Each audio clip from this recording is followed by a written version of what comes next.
পতিত আওয়ামী লীগ সরকারের পরাজিত শক্তি যখনই সুযোগ পাচ্ছে তখনই নানা রকম গন্ডগোল সৃষ্টি করছে। নির্বাচনের প্রস্তুতি নিয়ে অগ্রসর হলেই নানা ষড়যন্ত্র সামনে আসছে, এমন মন্তব্য করেছেন প্রধান উপদেষ্টা ডক্টর মোহাম্মদ ইউনূস।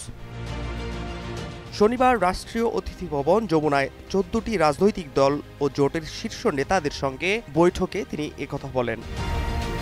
প্রধান উপদেষ্টা বলেন, যখনই নির্বাচনের প্রস্তুতি নিয়ে আমরা অগ্রসর হচ্ছি তখনই নানা ষড়যন্ত্র সামনে আসছে, কিন্তু বাস্তবতা হচ্ছে কোনো ষড়যন্ত্র করেই গণতান্ত্রিক অগ্রযাত্রাকে বাধাগ্রস্ত করা যাবে না, কারণ ফেসিবাদ প্রশ্নে সবগুলো গণতান্ত্রিক শক্তির ঐক্য স্পষ্ট।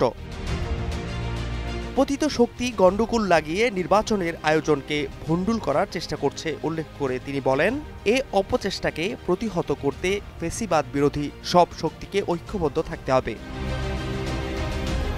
প্রধান উপদেষ্টা ডক্টর মোহাম্মদ ইউনূস আরও বলেন, অভ্যুত্থানের সব শক্তি মিলে একটি সুন্দর নির্বাচন করতে না পারলে এই মস্ত বড় সুযোগ আমাদের হাতছাড়া হয়ে যাবে। পরাজিত শক্তি যখনই সুযোগ পাচ্ছে তখনই নানা রকম গণ্ডগোল সৃষ্টি করছে।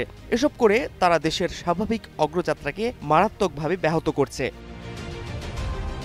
সুষ্ঠু নির্বাচন আয়োজনের জন্য এ সময় সব রাজনৈতিক দলের সহযোগিতা প্রত্যাশা করেন ডক্টর মোহাম্মদ ইউনূস। বৈঠকে উপস্থিত রাজনৈতিক নেতারাও এ বিষয়ে তাকে সর্বাত্মক সহযোগিতার আশ্বাস দেন।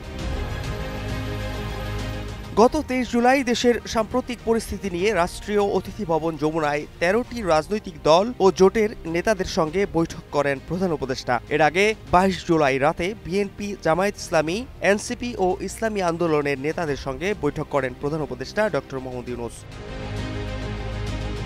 Fahad Shahriar, news desk, global television.